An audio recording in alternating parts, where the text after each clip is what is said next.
साक्षात् श्री महालक्ष्मी महासरस्वती महाकाली त्रिगुणात्मिका कुंडलिनी साक्षात् श्री आदिशक्ति माता जी श्री निर्मला देव्यै नमो नमः। ॐ त्वमेव साक्षात् श्री कल्की साक्षात् श्री आदिशक्ति माता जी श्री निर्मला देव्यै नमो नमः। ॐ त्वमेव साक्षात् श्री कल्की साक्षात् श्री सहस्रार स्वामिनी मोक्ष प्रदायिनी माता जी श्री निर्मला देव्यै नमो नमः।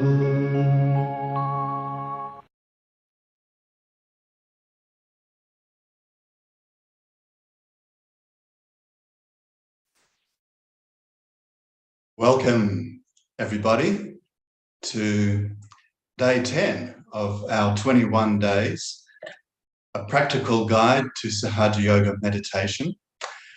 If you've just joined us today for the first time, we welcome you in particular, and rest assured that even though we're almost halfway through our 21 days, that it really doesn't matter. The important thing is that you've joined us, and the organic nature of what we're doing here, it's a very natural process, so you can really join in at any time and hopefully continue joining us as the days go on, and very soon you'll pick up the basics and the essence of what it is that we're doing.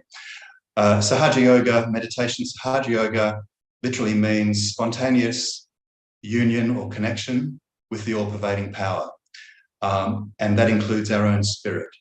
So in practicing Sahaja Yoga meditation, those who have been doing it for some time or just recently very quickly discover that what happens is that we go beyond our mind, limitations of our mind, and we start to identify and become what we truly are, which is the eternal spirit in our heart.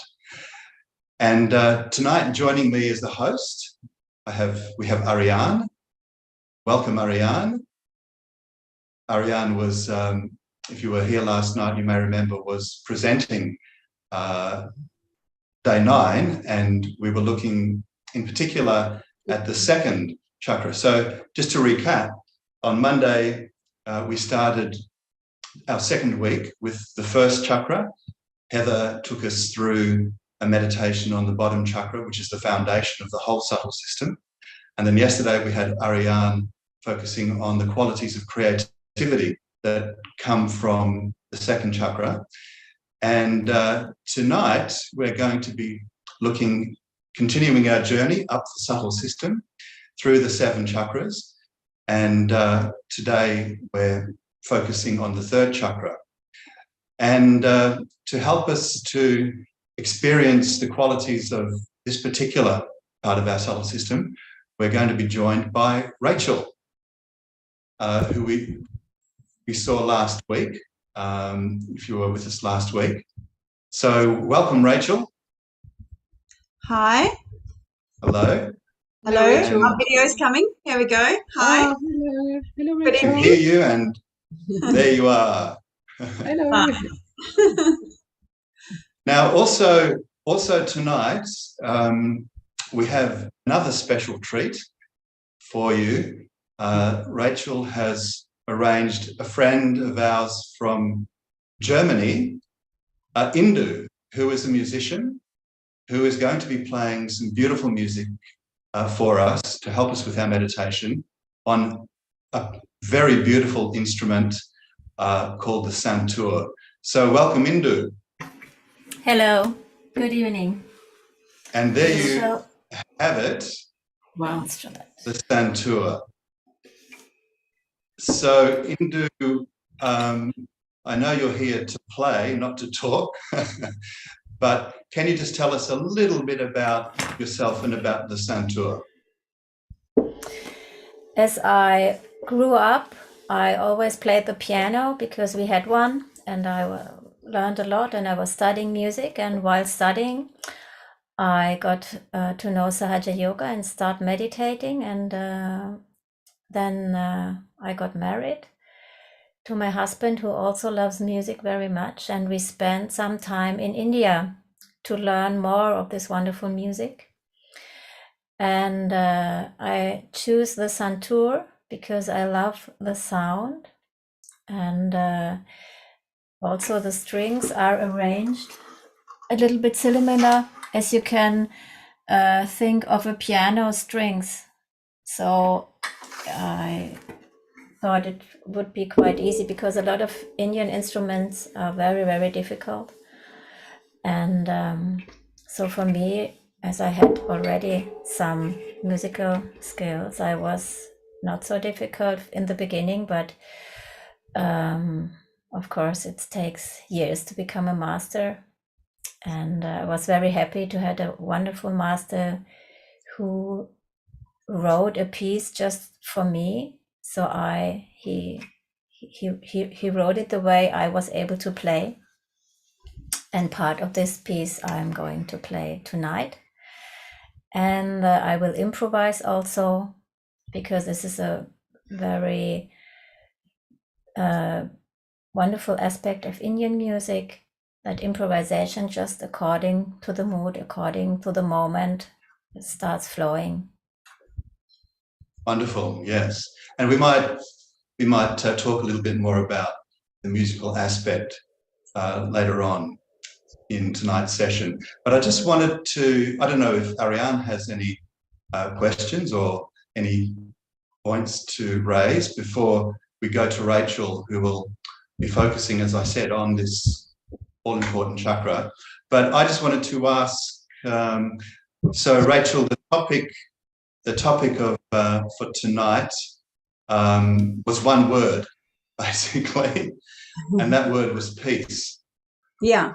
So can you just tell us, in your words, in your experience, what is peace?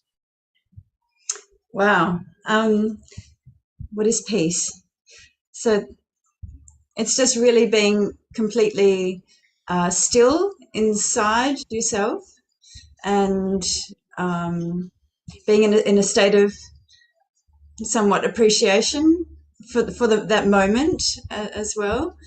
And yeah, just feeling that serenity, that everything is going to plan in the universe, and that you're part of that plan. Wonderful, yeah. And I'm sure you're going to elaborate on that because, of course, the connection there is that one of the qualities of this third center is peace. And Indu, what about you? Can I ask you the same question? What's your experience of peace, or what does peace mean to you? And the reason why I ask this, it might seem like a silly question, but it's a word that's been talked about a lot, like right throughout, human history. And in the 60s, it became kind of, I guess, Catchphrase. part of our language. And so words like peace, for example, even words like meditation or spirituality, they seem to have a kind of they adopt a life of their own. And I guess what I'm saying is, what's the essence of peace? We all kind of know what peace is, but what's the essence of peace, would you say? There is a sentence which is also said very often, that peace doesn't mean the absence of war. So it's not a black and white thing. Peace for me is feeling that I'm always supported by the hands of the divine, and I can trust that completely, although there might be difficult situations on the outside or on the inside. But I can trust that I'm whole and I'm carried through all these, and I'm full of joy. That's what I feel. The joy and deep silence, that I am in the right place and my way will be for my transformation. Wow, that's beautiful. Very beautiful. Indeed. You touched on something there, that it's something that you have within, regardless of what may be happening around us. That if we have the peace within ourselves, then that's the source of all peace, ultimately. Yeah, and can I add something? Yes. Yeah, thank you. Merci. Peace also has got vibrations that has an impact on people in your vicinity. And I've experienced that time and time again in my workplace, that I would arrive in the morning and my colleagues would tell me, I can feel, Ariane, you're bringing peace, because I meditate in the morning, and they would feel that, and the clients. And so the energy, we have this energy field around us when we are peaceful, that calms people around us. And it is such a privilege to be carrying this peace, that we benefiting from meditating with Sahaja Yoga meditation. Yeah. And I mean, we've all heard Srimadaji, who is the founder of Sahaja Yoga meditation, make the comment that, because we talk about world peace, and she makes the observation that you can't have peace in the world if you don't have peace within. And I'm sure tonight, when Rachel takes us through the meditation, we'll find that peace within. And then, as Ariane said, once you feel that within yourself, you start to manifest it outwardly, and people around you pick up on it. You know, it's all about vibrations. And we always come back to vibrations, because true meditation is not, it doesn't happen in the mind, because we go beyond the mind. And it happens on our central nervous system, which is to say that we feel it, not in the emotional sense, but we literally feel the effects on our hands, on our feet, and within our body. So it's real. So maybe we'll ask Rachel now to just take us deeper, essentially, into our Nabi chakra, as it's called, this third chakra, and then we'll go through and look forward to hearing from Indu. She plays her Santur as well. So over to you, Rachel. Actually, would it be okay? Could Indu play just for a couple of minutes now to give people an idea of the sound of the Santur? Absolutely. And that will segue into the conversation. To set the mood. Yes.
Wow, that was really beautiful, Indu.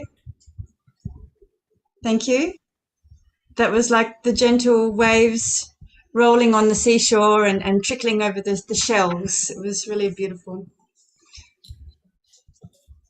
So I'm Rachel, and I'm going to talk to you tonight about the Nabi chakra, which is the third energy center along our subtle system.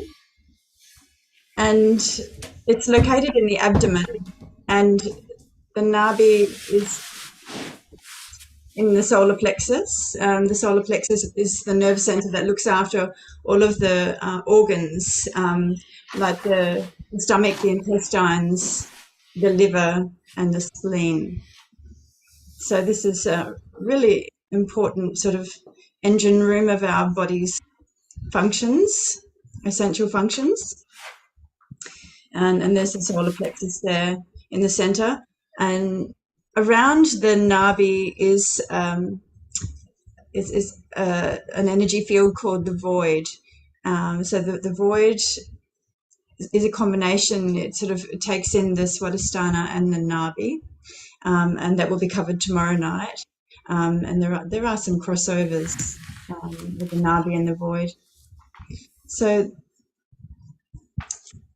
you can see that the Nabi relates to the central fingers, the middle fingers of our hands. So if we are feeling that we are having some catches in this area, if we feel it only on the left finger, that would be a catch just for the left side that we can attend to with our Sahaja Yoga clearing technique. Particularly the left side we use candle treatment. We use fire. If you're feeling a tingling just on the right middle finger, that would be a catch on the right Nabi. So that's more right-sided issues, which is overheating, too much thinking, and can also go out with too much attention on money and chasing after material things. But if you're feeling when you're feeling your vibrations that you've got some tingling in both of the fingers, the middle fingers, then this would indicate that you can do some clearing on the center of the Nabi chakra. And a really good technique for clearing the Nabi chakra in general is foot soaking. Foot soaking can be done in a bucket of water if you're sitting at home and you've got a particular bucket that would have some cool water or some slightly warm water if you're a little bit more left-sided. And here we go, the foot soaking slide. Some salt goes in there too, and a cloth to wipe, to dry your feet afterwards. The water usually gets disposed in the toilet. Foot soaking was demonstrated last week, and there will be another opportunity to have a foot soak together, I'm sure, during the course of the days. Something that I really love to do is to go to the ocean or to the river to foot soak, because there you have the whole of nature.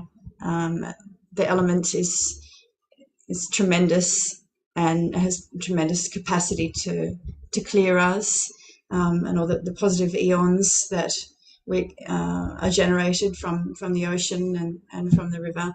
So it's a really beautiful experience if you have a body of water that you can visit and have a meditation outside and clear your Nabi. This is also really therapeutic for the Nabi to be in the nature as well, and to look at green. So there's another slide with qualities of the chakras, and we'll see that the color that corresponds to Nabi chakra is the color green, and this is symbolic of peace and contentment. So here are some facts about the Nabi chakra. As I mentioned, the color is green, the element corresponding is water, the planet that presides over the universal Nabi is Jupiter. The day of the week is Thursday, the day of the Nabi. The gemstone is emerald. And the qualities that are related to this chakra are seeking. So the seeking is the spiritual seeking, the seeking of God and the truth about ourselves in relation to why we're here on earth. Peace and generosity, satisfaction, pure attention, and looking after others.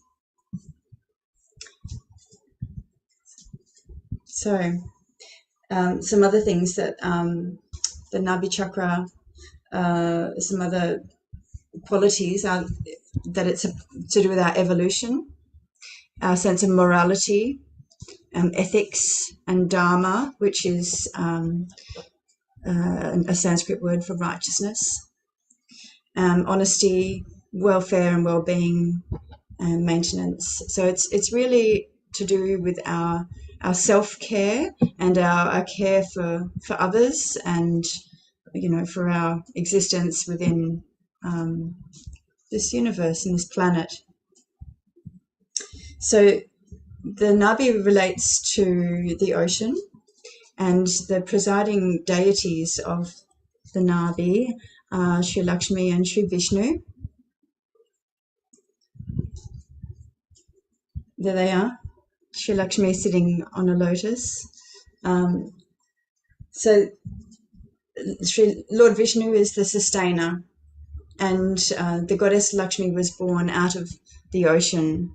So it's really the qualities of Lakshmi that are embedded in this chakra, and they're waiting to bloom. And as I mentioned, this center is to do with our evolution and with our human virtues.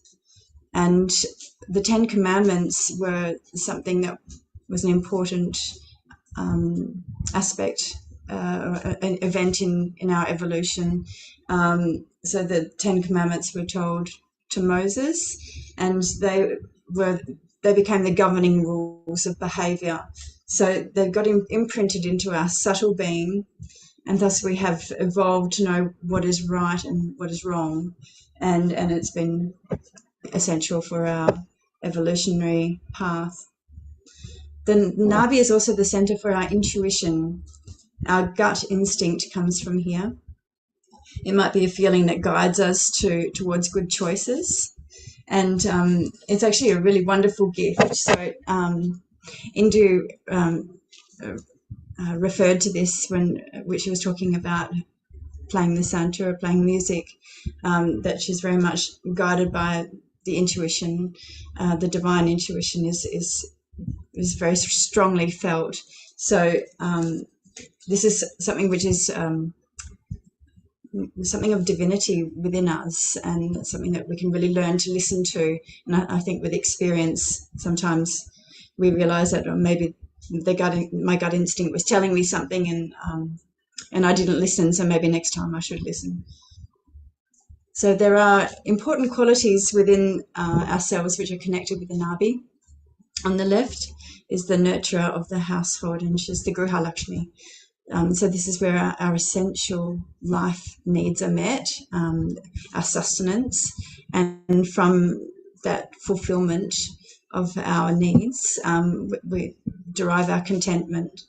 It's a very feminine aspect. However, men have the feminine qualities also, and it's an expression of caring and looking after the needs of others. And it has deeply beautiful potential to care for others, and to have that feeling towards others' needs, and pleasing others is a deeply rewarding experience.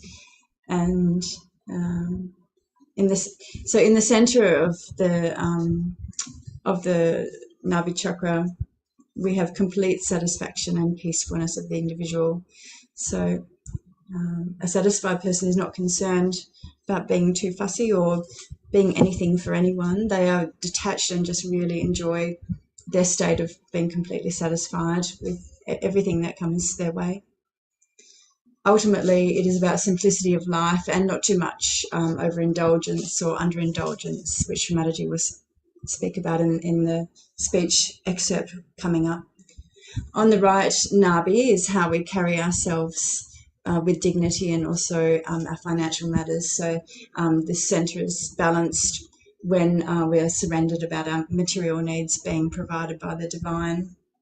And when we are really surrendered and know that everything comes from divine providence, you feel deeply gracious, and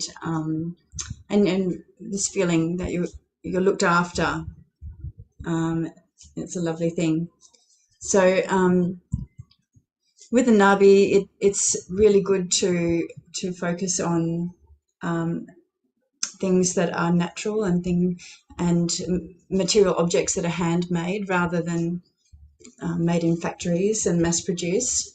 So the things that are handmade, like pottery, like cloth and paintings and carvings, and anything that's made by hand has the vibrations of the maker who made the thing. And these things are infinitely more beautiful to have. And it's really good to support local artists as well.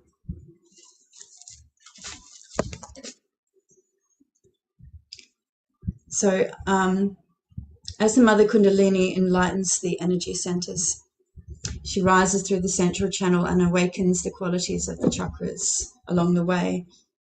And we can pray to our Mother Kundalini with sincerity to request the qualities that are within the Nabi.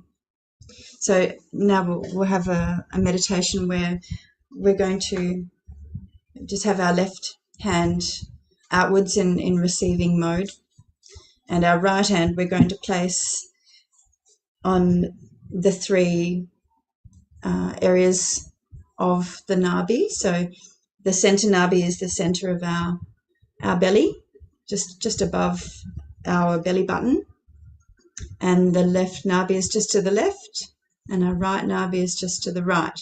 So we're going to be addressing each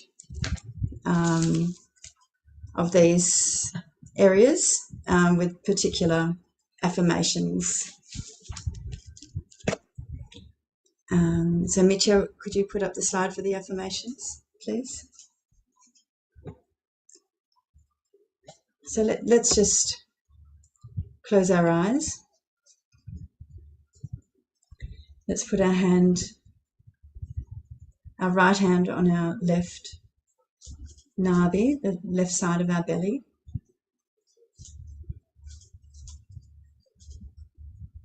And here we say, Mother, by your grace, I am a completely satisfied, peaceful, and generous person.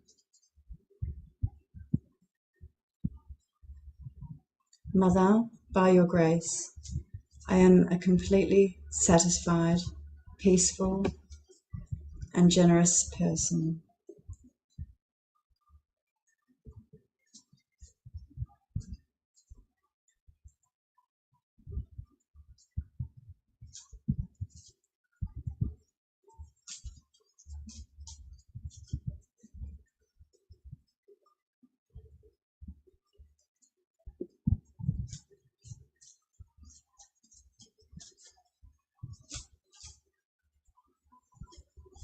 Now we can put our right hand on the right side of our belly. And here we say, Mother, verily you are the royal dignity in me, the solution to all my family and money worries. Mother, verily you are the royal dignity in me, the solution to all my family and money worries.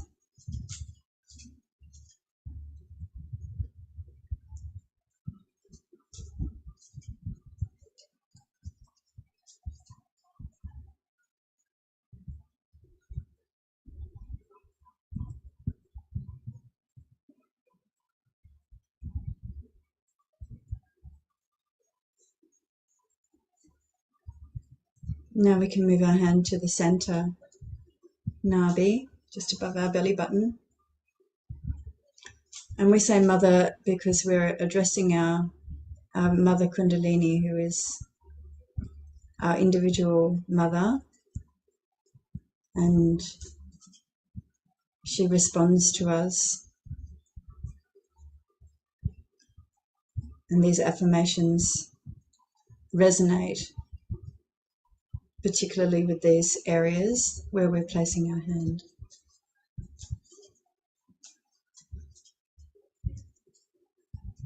So the affirmation for the center Nabi is, Mother, please make me a satisfied person.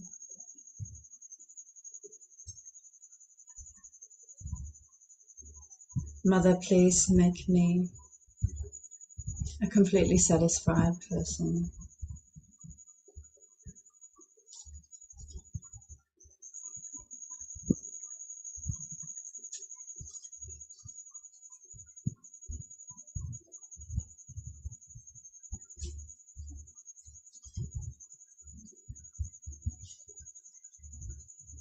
Let's take our right hand and we manually bring our Kundalini and we scoop it up from where we're sitting, from the bottom of our torso up to the top of our head. So we're just manually bringing it up through the chakras, and we can put our attention on the energy centers as we do this, and we can do this about 3 times. Just to help bring our attention to the top of our head.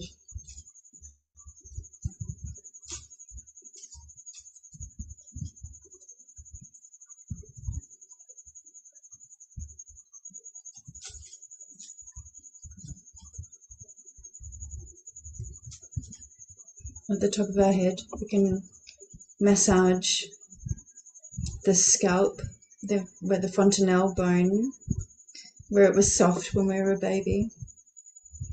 We massage it gently in a clockwise direction. And we can just say, Mother, please deepen my connection. And if it's our first time today, we can say, Mother Kundalini, please may I have my self-realization.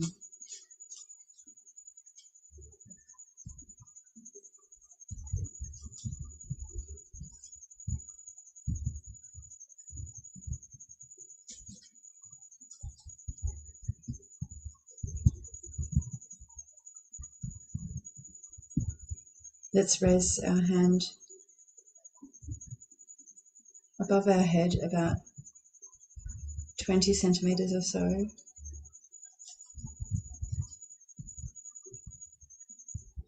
And see if we can feel some energy field of coolness or heat, which is our Kundalini penetrating through this crown chakra and awakening all the petals of the 1,000 petaled lotus of the Sahasrara. So we may experience this as a cool breeze, or as warmth as the Kundalini works its way through the energy centers and purifies as she goes.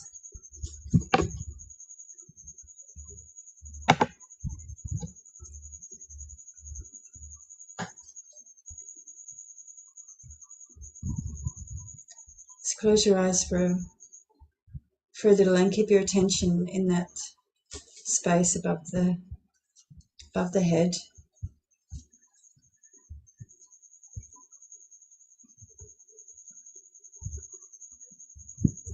Now, keep your attention as we go into a talk which will now be played of Sri Mataji, dating to 1983.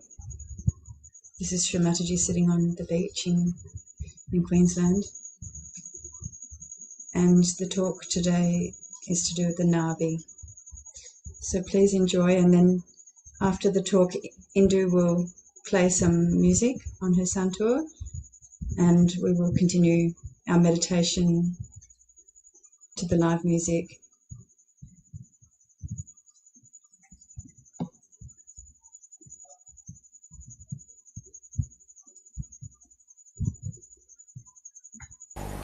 Attachment to money, attachment to people, attachment to this is nothing but a hook which hooks you to baser levels. You have to rise above this. And then you really enjoy the beauty of richness.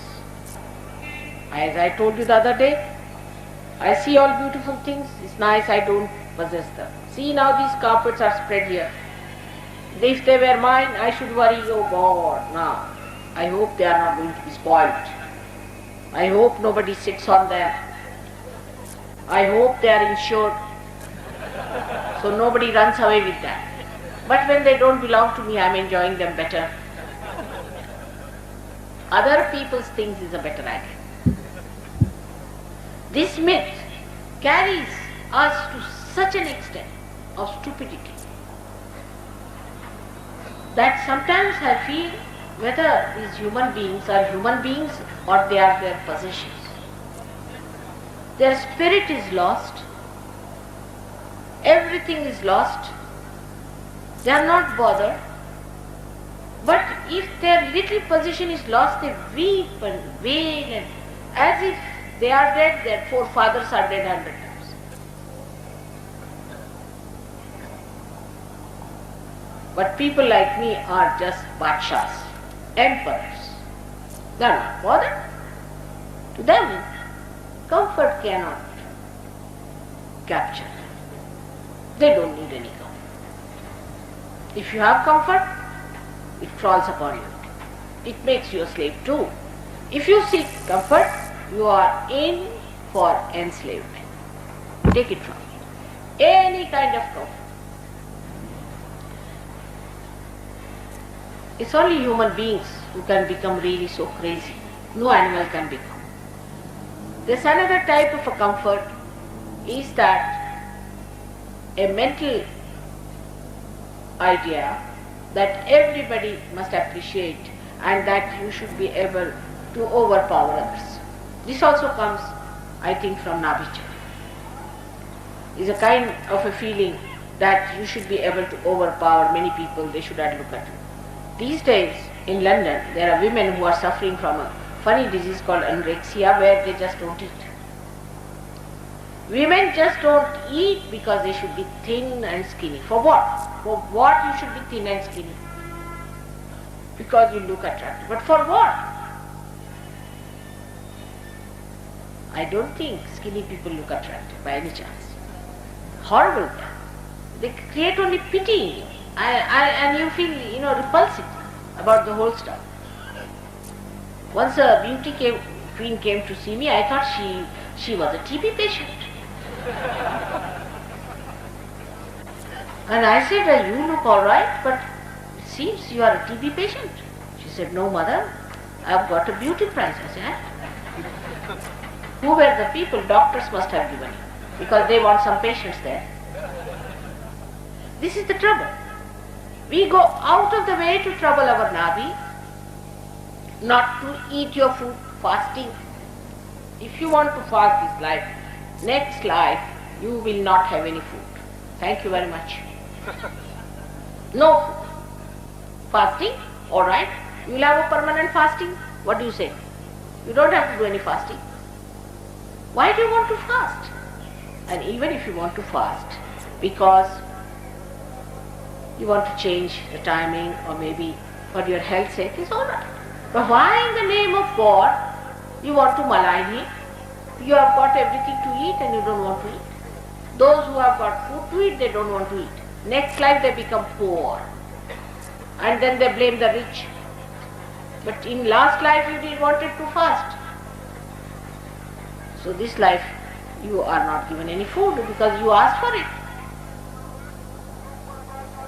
And that is how also the Nabi chakra gets twisted when you fast like mad.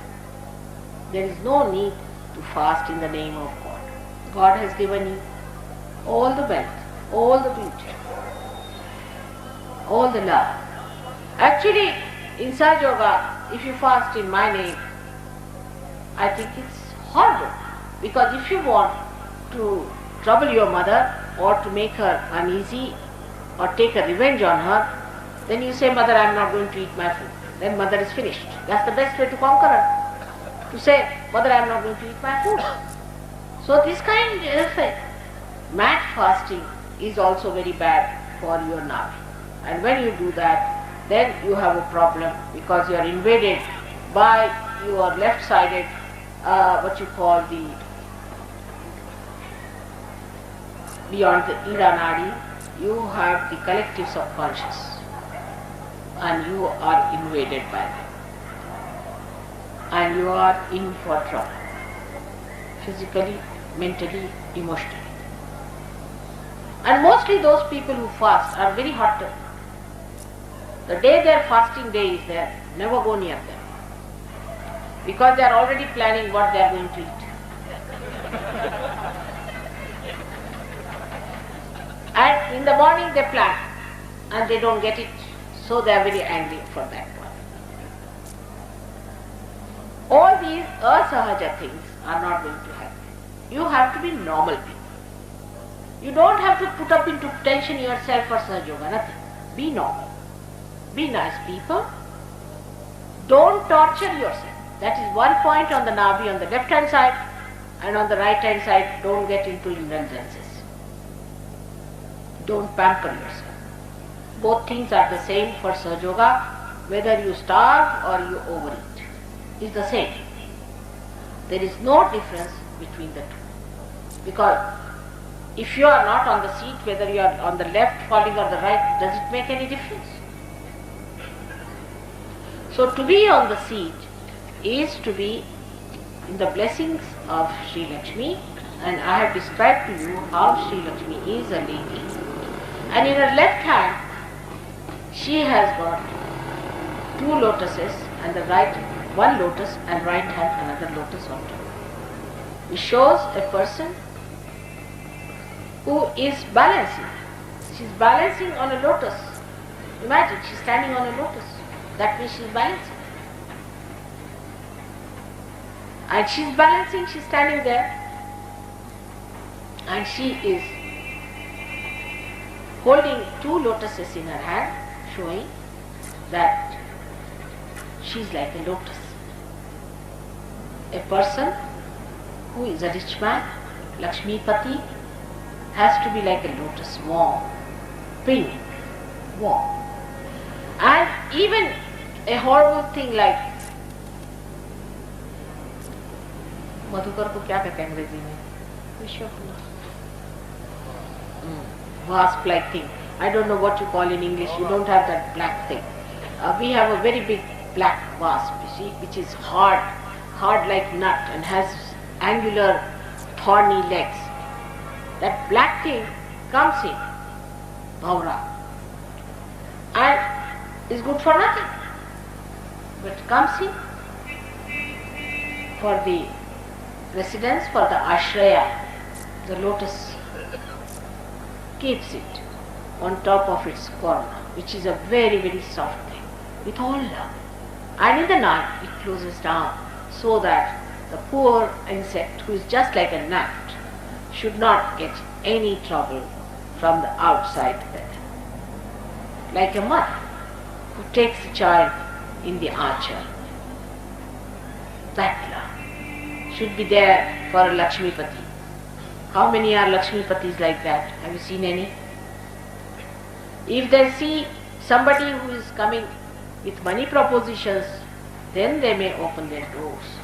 Otherwise, they have no love for anyone. And those who come to for their ashrayas, for their help, they are not there. On the other hand are the people who are so repulsive. They are not like lotus. There is no fragrance. They are such miserly people that they stink of miserliness, while the lotus gives its fragrance through that mud, through that horrible thing, that even the little worms which crawl upon those lotus petals smell of those beautiful fragrance. This is what it has to be. It has to give. It has to be beautiful. It has to be cozy. It has to be welcome. Then another hand is giving. A Lakshmi is always giving. She doesn't receive. She just gives. If you are really a Lakshmipati, you don't want to have anything from anyone. You don't receive. If you are really rich, who can enrich you more? What can you give to a person who is fully rich? There is no way of entering into it. Now it's all up to the brim. He is rich up to the brim. Then what will you give? You cannot give anything. But where you have to give means that she is a beggar. He is still a beggar. All these so-called rich people who still are hankering money are still beggars. They are not rich.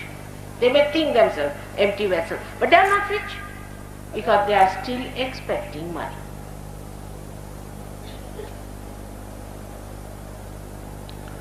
So, it is important that we should understand the money is not the way. Money takes us away from dharma.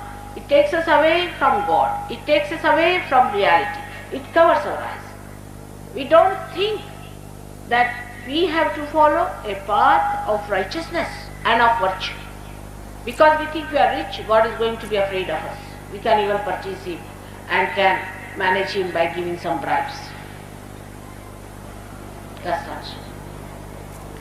You must face yourself. You have to face yourself. That it's not the money that's going to give you that elation, that higher life. But it is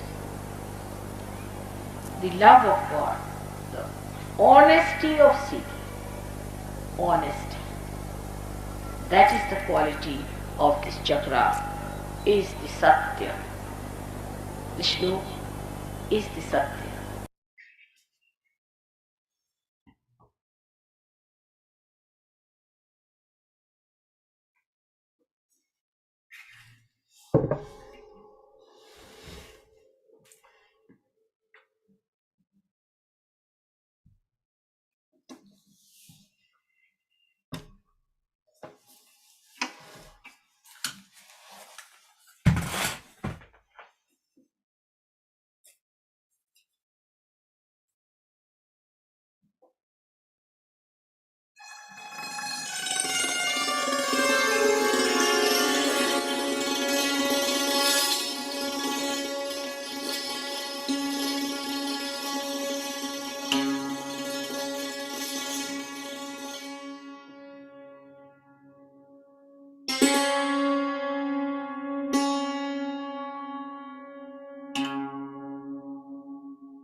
Well, I'm left absolutely speechless after hearing that beautiful music, Rag Bhairav. So I hope Rachel and Ariane, you have something to say.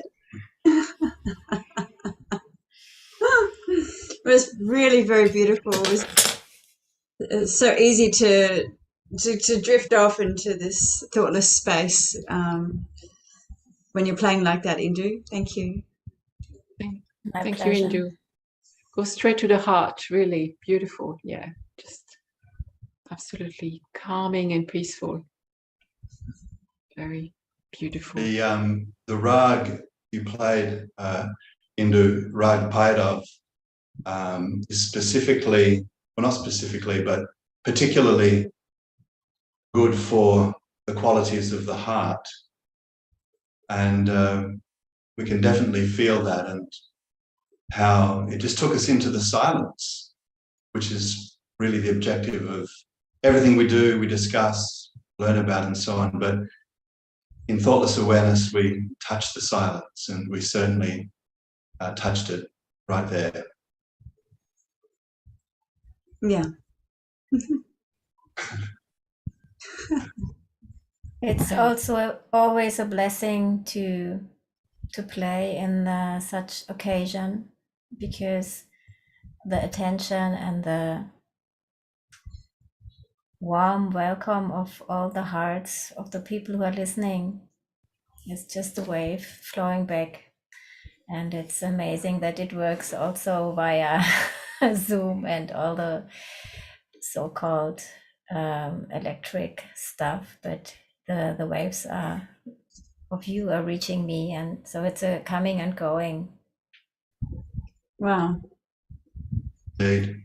And Rachel, a lot of the photos that we were seeing there of Srimataji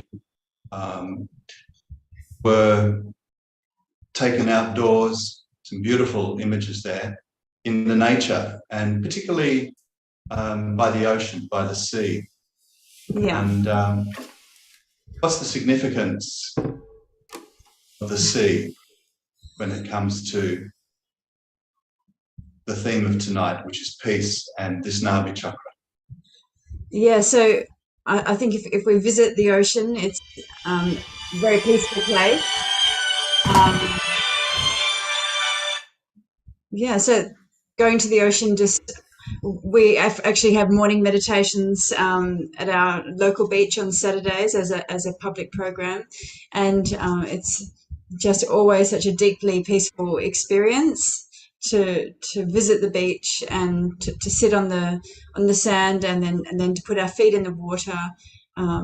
It just really helps completely to cleanse you out and take away all the disturbances, and it just completely flushes you with all the good stuff, and it fills you up with this feeling of peace inside. Indeed. Well, Ariane, is there anything that we have to do? Because we are going to be blessed with listening to some more music from Indu shortly to take us out from tonight's session. So anything that we need to do before we hand over? Just sort of a thank you, Rachel, for this amazing program. And what I could hear is the generosity Srimataji was talking about the description of the lotus flower with this insect going and being wrapped by the petal of the lotus, so they wouldn't get affected by the weather. How beautiful description that really has touched me, and how we in our homes we can welcome people, and it could be anything. It could be offering a cup of tea, but really this idea of the welcoming. Yeah. It's giving succor and nourishment. Nourishment, yes. And the protection. That's there when you have another who's looking after you. Yes. that attention from others is a really beautiful thing. Yeah, and Rachel has got that very strongly. For those who don't know Rachel, she has. When I found out you were doing the Nabi, I thought I couldn't believe we have such a wonderful host, and she apparently has about 50 cups for teas in her drawers. Sorry. And somebody mentioned it as, how on earth can you have so many cups? But because Rachel loves giving, she likes looking after people. It was just something I had to say. But that just shows the generosity that you have and that you like. Most people have 6, maximum of 12, cups in their tea set, but Rachel has 50, so that says something for sure. Yeah, I think Indu might even break that record because her husband is a potter and, and quite some collection of handmade pottery. Jakob is a wonderful potter, and he's going to be performing on Saturday night with for the program that Alex will be taking. Wow, that's beautiful. Yeah. Wow. So multi-talented family. And what instrument does he play? He plays the sarod. Oh, sarod. Sarod. Oh, beautiful. Yeah. He will tell you. Everything you give in his hand, he can play music with it. He's so gifted. He's really a talent. Wow. Yeah. He can probably even play his pots. Yeah, he can. Wow. Or the tabla style. Yeah, that's right. It's a custom instrument. Well, maybe we'll continue now with more music. Should we do a before we do, yes, I was going to say, Rachel, you take us through raising the Kundalini. Okay, so the left hand moves up whilst the right hand rotates around the left hand, and we got to the top of our Saraswara and tie 1 knot, and we do it a second time, the same, and tie 2 knots, and a third time, and 3 knots for the third time. This represents our 3 energy channels because we have the left channel, the right channel, and the central channel, and the central channel is the path of the Kundalini. And then we have our 7 energy centers or 7 chakras. So we put a band of protection over our chakras, and it's just like a rainbow. So we're just bringing it up from the left over to the right and back again 7 times. 3, 4, 5, 6, 7. Thank you, everybody. Namaste. Namaste. Thank you, Indu, for the beautiful music and the more to come. And peace be with everyone. My pleasure. And that we expand that peace all around us, and See you tomorrow. Cheers. Bye-bye. Cheers. Over to you, Indu.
you.